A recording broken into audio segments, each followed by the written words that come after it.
आलोकनाथ जी की छाती गर्व से फूलकर दुगनी हो गई थी उस दिन, जब उनकी छोटी बहू अर्चना ने दूसरे बेटे को जन्म दिया। क्यों ना होता? आखिर पुरातन पंथी सोच के परिवारों में अक्सर बेटे का प्रेम छुपाए नहीं छुपता। वैसे उन्हें बेटियों से और पोतियों से कोई बैर तो नहीं था, लेकिन बेटों के प्रति, पोतों के प्रति लाड़ का जो सूता फूट पड़ता था, वह पोतियों को देखते ही जैसे सूख जाता था। इतना स्नेह कभी नहीं लुटाया अपनी पोतियों पर जितना पोतों पर लुटाते रहे जीवन भर। दो पोतियां भी थी आलोकनाथ जी की, लेकिन बड़े बेटे धीरज से। वैसे तो बड़ा बेटा धीरज अपने परिवार के साथ लखनऊ में रहता था।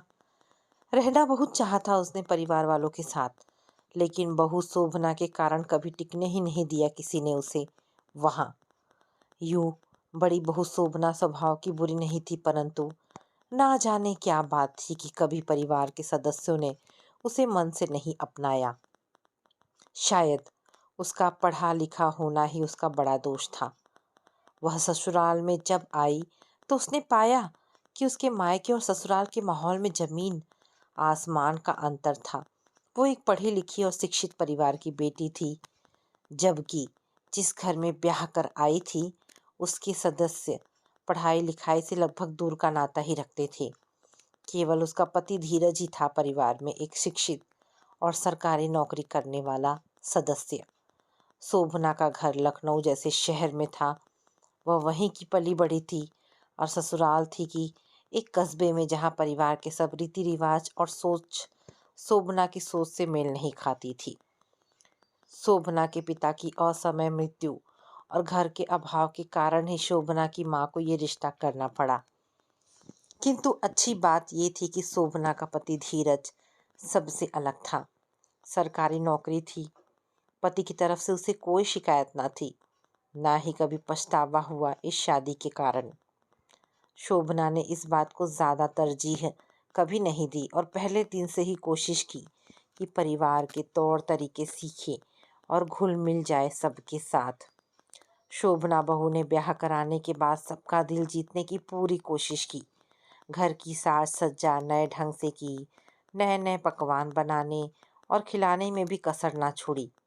उस बेचारी ने अपने मायके में कभी चूल्हे और अंगीठी के दर्शन तक ना किए थे, लेकिन ससुराल में खाना बनाने में कभी आना खाना नहीं की।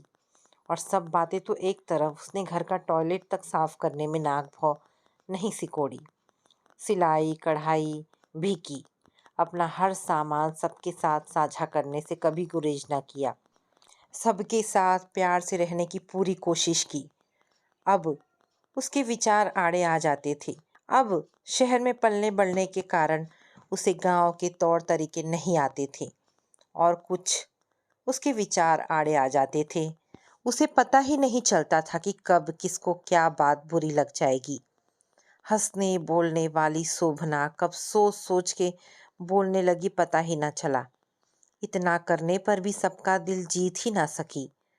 परिवार के सदस्यों का व्यवहार बुरा नहीं था, लेकिन कभी किसी ने कोई बात समझाई नहीं।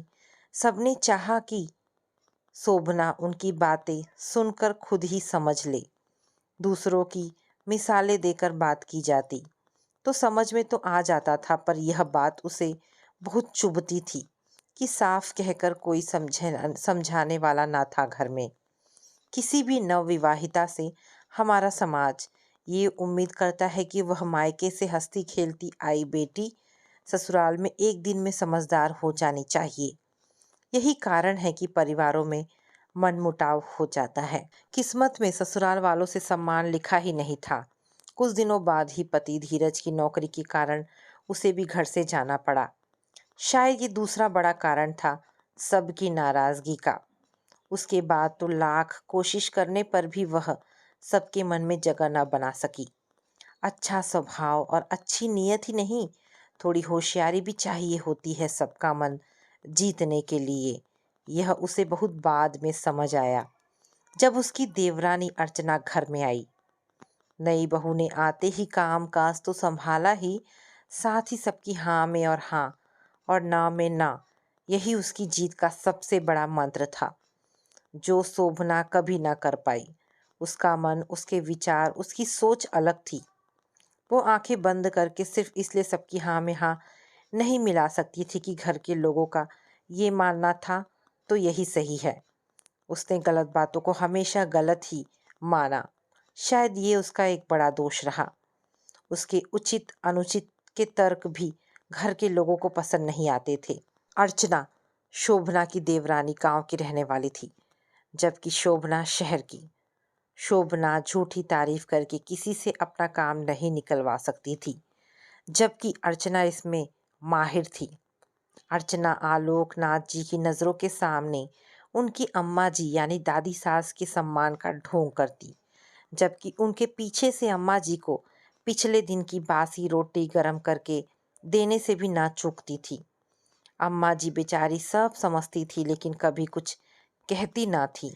ऐसा अर्चना सिर्फ इसलिए करती क्योंकि उसकी सास सुमित्रा जी ने अम्मा जी के ऐसे व्यवहार की कुछ बातें अर्चना को बता रखी थी, जैसा पुराने समय में अक्सर सास अपनी बहू के साथ करती थी। तो बस सास सुमित्रा जी को खुश करने को वह कुछ भी कर सकती थी। शोभना को यह सब बहुत बुरा लगता था। उसका मन करता था ससुर जी को सब बता दे, पर कभी घर में कलेश करने की मंशा ना होती थी उसकी। सुमित्रा जी भी यह सब करना नहीं चाहती थी, परंतु वह न मानती। कहती, अम्मा जी ने भी तो किया था आपके साथ। अम्मा जी को रोज उसी टूटे कप में चाय देती जिससे उन्हें चिढ़ थी। जानबूझकर कहती थी इसी में दूंगी। ऐसे संस्कार शोभना के ना थे। कुड़न होती थी उसे, पर चाह कर भी कुछ ना कर पाती थी वह। उसने बड़ी बहू शोभना के खिलाफ घर वालों के कान भर भर के सबको उसके विरुद्ध कर दिया। वैसे घर के सदस्य कभी खुलकर शोभना से कुछ नहीं कहते थे। ऊपरी तौर पर सब ठीक था, पर जब भी बड़ा बेटा धीरज अपने परिवार के साथ घर पे आता तो घर के लोगों का अटपटा व्यवहार देखकर उन्हें कभी लगता ही नहीं था कि यह घर उनका भी है। घर के सभी सदस्य ना जाने क्यों हमेशा अर्चना की झूठी बातों पर यकीन करते थे और शोभना और उसकी बेटियों के साथ परायों जैसा व्यवहार करते थे, ऐसा जिसे कोई बुरा भी ना कह सके और एहसास भी हो जाए कि घर तो सिर्फ नीरज, अर्चना और उनके बेटों का है। धीरज, शोभना और उनकी बेटियां तो घर के मेहमान हैं जो कुछ दिनों में चले जाएंगे। खाने पीने की छोटी छोटी चीज़ों तक छुपा कर रख दी जाती थी। पोतों को चुपचाप खिला दिया जाता और पोतियों को 2 बिस्कुट दिन में दिए जाते थे। हॉर्लिक्स या चॉकलेट पाउडर आता तो उस पर पोते का ही नाम लिखा होता। कभी गलती से शोभना ने अपनी बेटियों के दूध में डाला तो सुनने को मिलता कि ये अथर्व के लिए है, खत्म हो गया तो वो दूध नहीं पिएगा।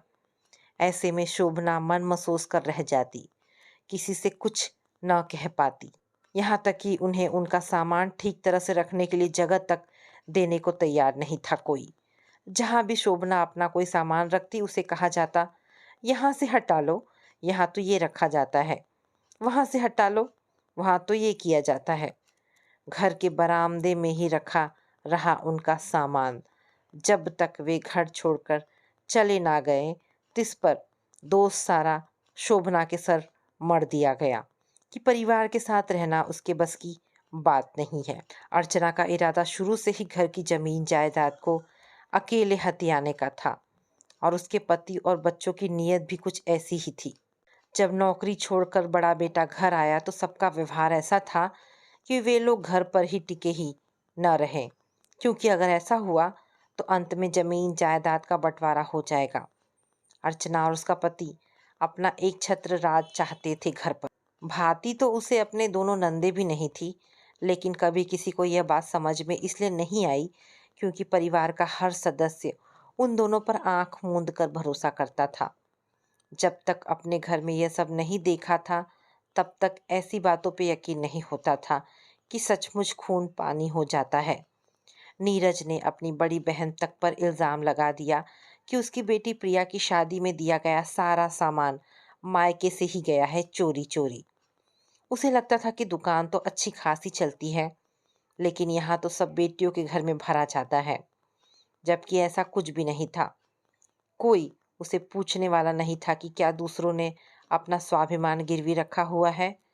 वे क्यों लेंगे इस प्रकार चोरी छुपे कुछ भी? बहनोई प्रकाश जी जो अच्छे खासे परिवार से थे, अच्छा कमाते थे, भला वे क्यों करते ऐसा? नीरज तो हमेशा से यही सोचता था कि बस हर चीज उसकी है, दूसरा कोई किसी चीज का हकदार नहीं है। सब कुछ अकेले ही हड़प लेना चाहता था और बहन भाई का दिल दुखे तो दुखता रहे। वो कहने से पहले कभी ना सोचता था कि किसी के दिल पे क्या बीतेगी।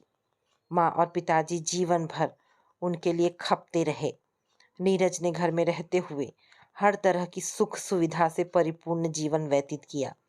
बच्चों की फीस कब देनी है, कितनी देनी है, ट्यूशन की फीस, हर तरह के एंट्रेंस परीक्षा की फीस, कौन सा ऐसा खर्च था जो पिताजी ने ना उठाया हो। 4 सदस्यों का नीरज का परिवार ससुर जी ही पालते रहे। नीरज को एक दुकान खोलकर दी, जिसका सामान तक बेचकर खत्म कर दिया गया। दुकान खाली हो गई, फिर भी पिताजी ने मदद की। भावनाओं को भुनाकर जब जी में आता, नीरज घर छोड़ने का नाटक करता। पढ़ा लिखा अधिक नहीं था, फिर भी खुद कमाने का ताना मारकर निकल जाता घर से।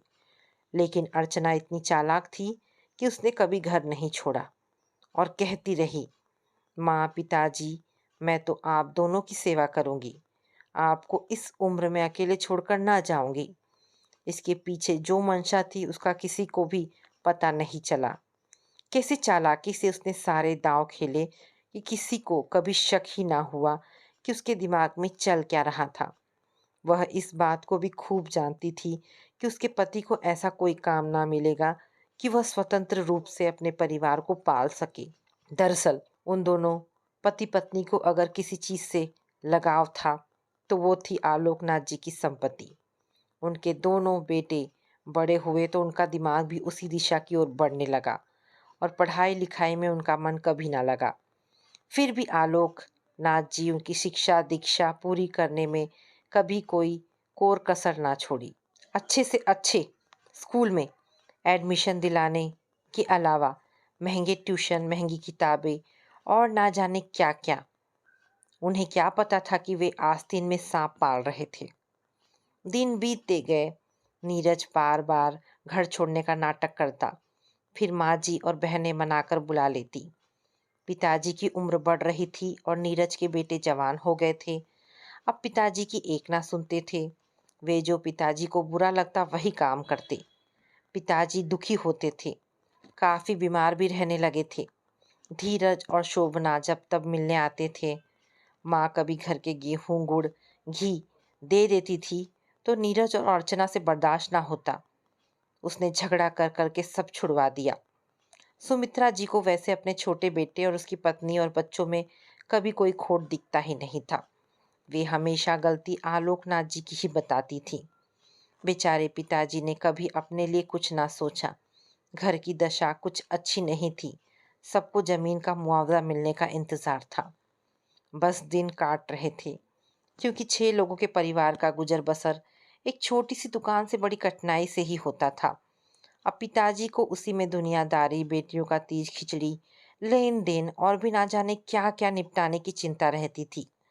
घर खर्च में हाथ खींचना पड़ जाता था कभी कभी, तो नीरज को बुरा लगता था। पिताजी की आखिरी समय से 2 महीने पहले जमीन का बंटवारा हुआ। अब जाकर पिताजी को शायद कुछ एहसास हो गया था कि उनके पास अब ज्यादा समय नहीं है। उन्होंने सारी संपत्ति के 3 हिस्से किए। एक बड़े बेटे धीरज को दिया, एक छोटे नीरज को और एक अपने पास। इतना करना था कि आलोकनाथ जी का कि नीरज और उसका पूरा परिवार ईर्ष्या से सुलग उठा। नीरज ने हर किसी के सामने अपने पिता आलोकनाथ जी को अपशब्द कहना शुरू कर दिया। जब देखो उनके मुंह से यही सुनने को मिलता कि किया ही क्या है हमारे लिए, हमने तो मुफ्त में ही इतने दिन सेवा की, हमसे अच्छे तो भाई साहब रहे, कुछ किए बिना ही संपत्ति मिल गई। सुमित्रा जी को भी शायद इस बात की आशा न थी, पर वे कुछ कह ना पाई आलोकनाथ जी के सामने। उन सब की हरकतें अब आलोकनाथ जी से बर्दाश्त नहीं होती थी। एक दिन उन्होंने दुखी होकर ही कह दिया कि अब तुम्हें तुम्हारा हिस्सा दे दिया है, अब तुम इस घर से निकल जाओ। जब तक तुम ना निकलोगे मैं ना कुछ खाऊंगा ना पीऊंगा। ये सुनकर जो नीरज के बेटों ने किया, वह सुनकर आलोकनाथ जी के पैरों तले की जमीन खिसक गई। दोनों पोते उनके सर पे चढ़कर बोले कि ऐसे ना जाएंगे इस घर से, इसमें हमारा हिस्सा भी है, इसे लिए बिना हम कहीं नहीं जाएंगे। आलोकनाथ जी के दिल पर क्या गुजरी, इसका अनुमान लगाना भी कठिन है। जिन्हें गोद में खिलाया, कंधों पर बिठाया, आज वो ही सर पर चढ़ बैठे थे। देर से ही सही, आलोकनाथ जी अब समझ चुके थे। उन्हें इस बात का एहसास हो चुका था कि इन सब ने इतने दिन मुंह क्यों बंद रखा हुआ था। आलोकनाथ जी ने 35 लाख का चेक काटकर नीरज को थमा दिया और उनके घर से निकलने का इंतजार करने लगे। असली सितम तो अभी देखना बाकी था। नीरज की पत्नी ने रसोई का एक एक सामान पैक कर लिया। वहां ना कोई बर्तन छोड़ा ना डिब्बा, यहाँ तक कि गैस का सिलेंडर भी निकाल लिया। चकला बेलन तक न छोड़ गए। ये भी ना सोचा कि शाम को बेचारे बूढ़े माता पिता खाना कैसे खा पाएंगे। ईश्वर की लीला है कि तभी उनकी बड़ी बेटी साधना आ पहुंची। तब के तब बाजार से सब सामान खरीद कर दी गई, खाने पीने का इंतजाम कर गई। आलोकनाथ जी और उनकी पत्नी अकेले रह गए।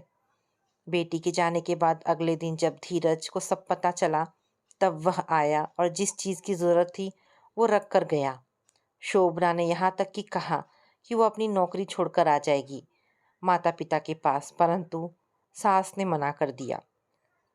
जब आलोकनाथ जी अपनी पत्नी के साथ अकेले रह रहे थे, तब धीरज ने माता पिता के साथ रहने की इच्छा जाहिर की, किंतु उन्होंने मना कर दिया, ये कहकर कि नीरज ये सोचेगा कि अब सब हड़पने के लिए यहाँ आ बैठे।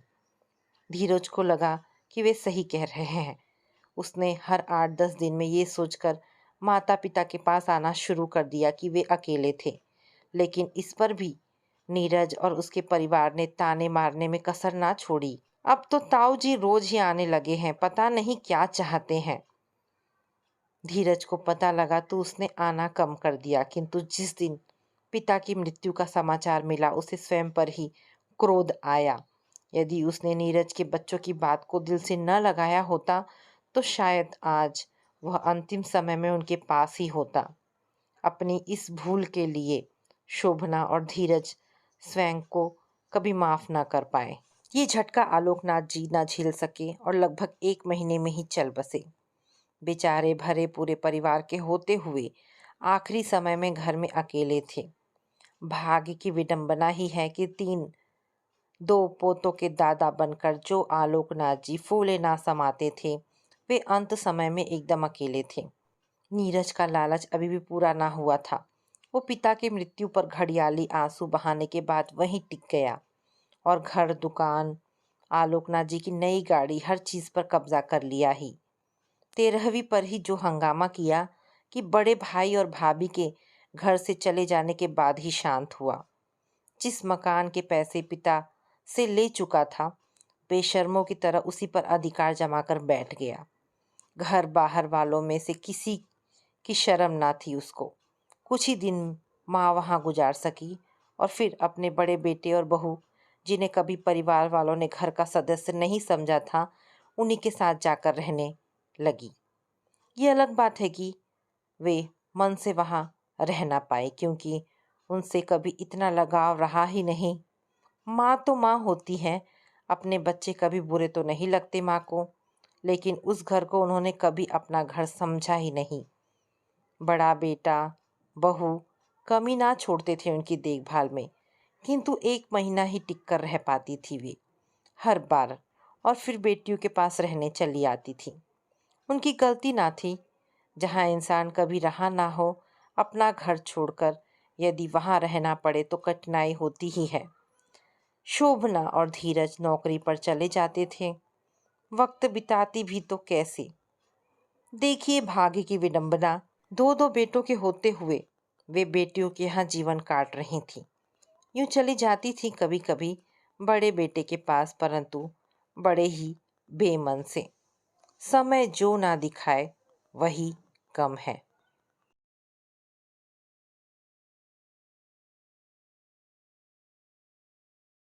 माँ जब तक जीवित रही, उनके बेटों ने उनकी जिम्मेदारी से किस तरह मुंह मोड़ा, यह माया अच्छी तरह जानती थी। फिर उनकी मृत्यु के बाद दान पुण्य का यह आडंबर क्यों? कितनी नेक महिला थी माँ, मिलनसार, परोपकारी और हंसमुख। राग द्वेष तो जैसे छू ही नहीं गया था। मृत्यु के समय भी उनको चेहरा कैसा शांत और निर्विकार था। She was a graceful lady. सचमुच ममा वॉज ग्रेट। जैसे कायदे और सम्मान से वे जीती थी, उसी कायदे और सम्मान से उनका अंतिम संस्कार भी होना चाहिए। माया के कान में अपने भाई भाभीियों के ये शब्द हथौड़े से बज रहे थे। क्या मरने के बाद इंसान का ओहदा इतना ऊंचा हो जाता है? जीते जी माँ को कदम कदम पर पीड़ित और अपमानित करने वाले ये सब एकाएक इतने सहृदयी कैसे बन गए कि उनका गुणगान करते नहीं अघा रहे। ड्राइंग रूम के फर्श पर चिर निद्रा में सोई माँ ऐसी लग रही थी जैसे बरसों का थका देने वाला सफ़र तय करके राहत की सांस ली हो उन्होंने। सिरहाने गेहूं के ढेर पर देसी घी का जलता हुआ दीपक रखा था। अगरबत्तियों की भीनी भीनी सुगंध से पूरा कमरा सुवासित था। कुछ ही समय में पूरा घर मेहमानों से भर गया। चाची, ताई, बुआ, मौसी खबर मिलते ही अपने अपने बाल बच्चों के साथ पहुंच गई थी। घर में भीड़ तो थी, पर एक अजीब सी खामोशी थी। कहीं बुआ चाची की कानाफूसियाँ थी तो कहीं मर्दों का जमावड़ा। बस नहीं थी तो माँ। माया के विवाह के समय लोगों की आवभगत करती मम्मा, एकांत में बेटी के बिछोह में स्नेह विगलित दुख के आंसू पोंछती, भंडार से सामान निकालती माँ। छोटी सी थी माया तब, पापा के साथ सामाजिक पार्टियों में आती जाती, क्लबों दोस्तों गोष्ठियों के बीच उठती बैठती, समय से पहुंचती, पिकनिक सैर सपाटों वगैरह में बढ़ चढ़कर हिस्सा लेती। माँ का दपदप करता चेहरा उसे आज भी याद है। 3 बेटों की माँ होने का अभिमान, इतने बड़े चीफ इंजीनियर की पत्नी होने का अभिमान, हर आगंतुक का सम्मान भी इतना करती कि वह ढेरों आशीषें देता हुआ जाता। मम्मा एक ही बात कहती, भैया एक मेरे माथे की बिंदिया चमकती रहे और दूसरी राम लक्ष्मण भरत जैसे मेरे तीनों बेटे दिन दुनी रात दुनी चौगनी करते तरक्की करें। लेकिन देने वालों के आशीष शायद फल ही नहीं पाए, क्योंकि भरी जवानी में ही उनकी बिंदिया पोंछ दी गई। पापा के पीछे दौड़ने की आदी मम्मा एकदम से असहाय हो गई। ना जाने कितनी रातें उन्होंने यही सोचते और छटपटाते हुए काटी कि दिन वर्षों की जर्जर नाव खेने के लिए मजबूत पतवारें कहाँ से लाएंगी। दुश्चिंताओं और कम खाने पीने से उनका चेहरा समय से पूर्व ही पक गया था। बस सोचना और चुप रहना। शहर में अनगिनत रिश्तेदार मौजूद थे, लेकिन महज सौजन्य की खातिर भी कोई नहीं आता था। सच्चे अर्थों में कोई आत्मीय भी तो नहीं था। पापा की 13वीं के बाद तो किसी ने खोज खबर तक नहीं ली। बहुत सी काली परछाइयाँ, उदासी के ढेरों वृत्त पूरे घर के कोल्हू को चलाने में पस्त सांसें। फिर कुछ ही दिनों में उनका दूसरा ही रूप दिखाई देने लगा, जैसे किसी ने उनमें प्राण फूंक दिए हो। बिना पिता के 4 बच्चों को पालने के लिए जो जीवट चाहिए, वह ना जाने कहाँ से उनमें उतर आया। संघर्ष की चट्टान पर उम्र को कसते हुए उन्होंने हार नहीं मानी। बड़े भैया को डॉक्टर, मंझले भैया को इंजीनियर और छोटे को वकील बनाने में जुट गई वे। माया के लिए पापा के एक मित्र ने अपने सीए बेटे के लिए हाँ कर दी, तो इससे निवृत्त हो ली थी। माया अपनी गृहस्थी में मगन हो गई और तीनों भाई अपने अपने कैरियर में। फिर उनका भी ब्याह हो गया। जब तक माँ की ज़रूरत थी तब तक पर्दा पड़ा रहा, लेकिन बीवियों के आते ही संपत्ति का विवाद शुरू हो गया। वकीलों ने अपनी जेबें गरम की और किसी तरह मामले को निपटाया गया। बड़े भैया अपना हिस्सा लेकर सिविल लाइंस शिफ्ट हो गए और वहीं पर अपना क्लिनिक भी खोल लिया। उन्हीं की देखा देखी मंझले भैया भी एक 3 BHK का फ्लैट लेकर शिफ्ट हो गए। रवि और उसकी पत्नी ने स्वेच्छा से पापा के इसी पुश्तैनी घर में रहने का निर्णय ले लिया था। संपत्ति तो सबने बांट ली, माँ को कौन रखे? बड़ी भाभी बोली, माता पिता को रखने का फर्ज छोटे बेटे का होता है। माँ शुरू से ही इस घर में रही हैं, अतः उन्हें रवि के पास ही रहना चाहिए। इस पर छोटी भाभी तुनक्कर बोली, यह किसी कानून की किताब में तो लिखा तो नहीं है कि छोटा बेटा ही माँ को संभाले। जब तीनों बेटों को एक सा पाला है, एक सा व्यवहार किया है, संपत्ति दी है, तो माँ को संभालने का दायित्व भी सभी का होना चाहिए। मंजली भाभी धीरे से बोली, आप दोनों ही आपस में निपटाए, हमें क्यों बीच में घसीट रहे हैं। जब माँ की तीनों बहुओं में से एक बहू ने भी उन्हें रखने के लिए सहर्ष हामी नहीं भरी, तो बड़े भैया ने निर्णयात्मक स्वर में कहा, ऐसा करते हैं, बारी बारी से माँ को हर एक के पास एक एक महीना रहने दे, अगले महीने दूसरा स्वयं आकर उन्हें अपने घर ले जाए। रवि की बीवी तो फौरन तैयार हो गई। बड़ी भाभी ने भी मन महसूस कर प्रस्ताव मान लिया, लेकिन मंजली भाभी बड़ा कुनमुनाई। वह मुश्किल अलग घर गृहस्थी बसाकर वे सुख से जिंदगी जीने के अपने सपने देख रही थी। अब हर तीसरे महीने ये जबरदस्ती की मुसीबत वे क्यों कर झेलती। वैसे भी उनकी माँ से पटती भी नहीं थी। छोटी छोटी बातों पर झड़प या तकरार हो ही जाती थी। बौखला कर बोली, आप लोग अपने निर्णय जबरदस्ती हम पर क्यों थोप रहे हैं? एक बार माँ से पूछ तो लीजिए। परोक्ष में मंजली भाभी ने काफ़ी समझदारी से काम लिया था, क्योंकि वे जानती थी कि माँ की रवि और उसकी पत्नी से अच्छी बनती है, इसलिए वे उन्हीं के साथ रहना पसंद करेंगी। और माँ ने अपनी स्वीकृति भी दे दी थी। सर्वसम्मति से एक प्रस्ताव पारित हुआ। महीने की हर पहली तारीख को दोनों भाई माँ की मेंटेनेंस का खर्चा आधा आधा करके रवि की बीवी की हथेली पर रख दिया करेंगे, और इस तरह दोनों भाइयों भाभियों ने अपने अपने दायित्वों की इतिश्री कर ली। माया को याद आया, माँ कहा करती थी, एक तेरी ही चिंता है री माया, बाकी तो मेरे तीनों बेटे हैं, इनके कंधों पर चढ़कर चली जाऊंगी तो स्वर्ग के द्वार खुले मिलेंगे। स्वर्ग नरक तो किसने देखा। फिलहाल माँ तीनों बेटों के बीच बट गई थी। माया कभी छुट्टियों में माँ से मिलने आती तो बुझे मन से लौट जाती। रवि की बीवी माँ से ऐसा कटुतापूर्व व्यवहार करती कि उससे माँ की दुर्दशा देखी नहीं जाती थी। बात बेबात टोकना जैसे उसका शगल हो गया था। कभी कहती, इतना सारा तेल सिर में डाल लिया है, चादर तकिए का क्या हाल होगा। कभी कहती, पता नहीं कितनी बार साबुन से हाथ मुंह धोती हैं। अब इस उम्र में इतना बनने संवरने का ना जाने क्या शौक चढ़ा है। कैसा बुरा लगता था। माँ से मिलने का लोभ ही तो था जो नैहर की इन गलियों में खींच लाता था उसे। समझ नहीं पाती थी माँ के जिस व्यक्तित्व का रुआब दूसरों पर बरसों तक पड़ता रहा, वह अपने ही घर में कहाँ गुम हो गया था। कभी कभी इन व्यंग बाड़ों से तंग आकर माँ का मन करता बड़े या मंझले भैया के घर हो आए, पर कोई बुलाता तब तो जाती। एक दिन रवि भैया का बेटा रिंकू टॉफियाँ खा रहा था। माँ ललचाई नज़रों से उसे देख रही थी। माया दूसरे कमरे में कपड़े रखने गई तो अचानक उसने जो सुना उस पर उसे विश्वास ही नहीं हुआ। वह माँ ही थी जो रिंकू से टॉफ़ी मांग रही थी। एक टॉफ़ी दे दे रिंकू। बड़ी माँ, तुम्हारे दांत खराब हो जाएंगे। मेरे दांत तो हैं ही नहीं पगले, खराब क्या होंगे। अच्छा ठहरो, मैं मम्मी से पूछ कर आता हूँ। ए शैतान, मम्मी से पूछेगा तो क्या वह मुझे देगी? पर मम्मी से पूछे बिना दूंगा तो वे हम दोनों को डांटेंगी। आगे की बात सुनने की सामर्थ्य माया में नहीं थी। शाम को बाजार जाकर उसने ढेर सारी टॉफ़ियाँ खरीदी और घर लौट आई। दुनिया की भूख मिटाने वाली अन्नपूर्णा एक टॉफ़ी के लिए तरस रही है। माँ के पास टॉफ़ियाँ रखकर बोली, बच्चों के लिए लाई हूँ, तुम बांट देना। माँ की नज़रें झुक गई। शायद वे समझ गई कि सुबह का वार्तालाप बेटी ने सुन लिया है, लेकिन फिर भी वे बेटे का पक्ष लेना नहीं भूली थी। शाम को रवि आएगा तो उससे पैसे ले लेना। माया, तू इस घर की बेटी है, तेरा पैसा इस घर में नहीं लगना चाहिए। हंसी आई माया को। कहाँ का पैसा और कहाँ का रवि। जो रवि तुम्हारे आंचल की छाह में पनाह मांगता था, तुम्हारे इर्द गिर्द गलबहियाँ डालकर सोता था, वह ना जाने कहाँ गुम हो गया।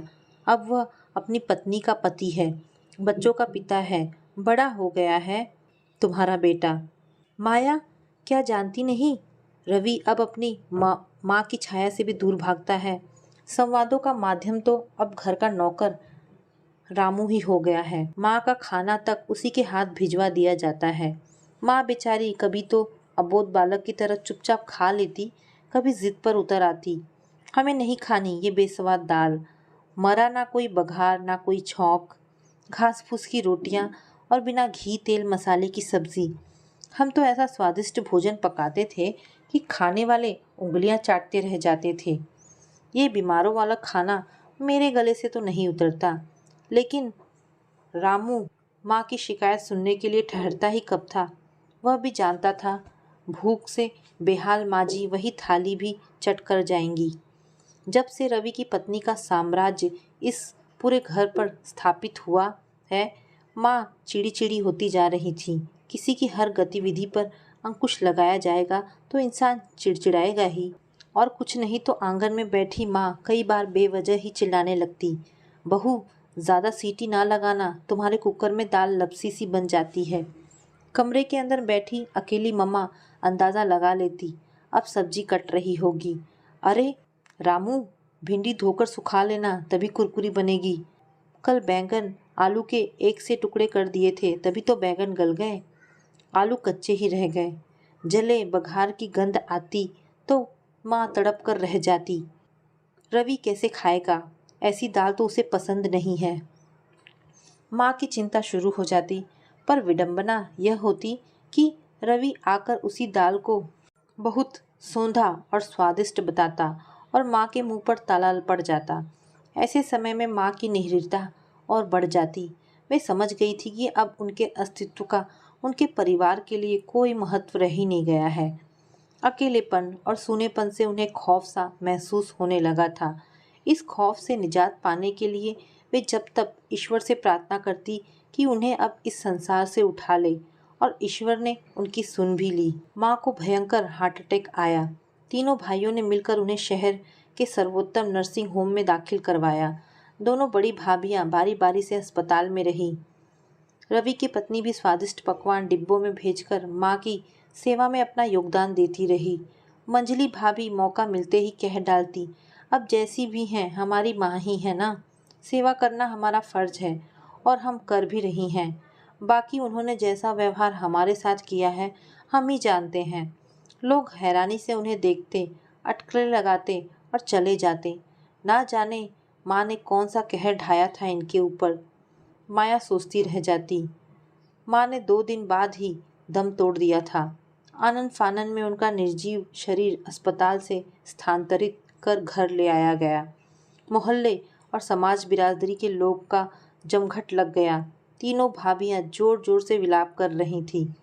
13वीं के दिन महापात्र को सामान देते समय मुंह से दुपट्टा दुबाकर सुबक पड़ने वाली माया पीछे से आते संवेद रुदन को सुनकर हिचकियां दबाते हुए बड़े भैया से बोली, भैया आपने इन सबको ढोंग दिखाने के लिए क्यों बुला लिया?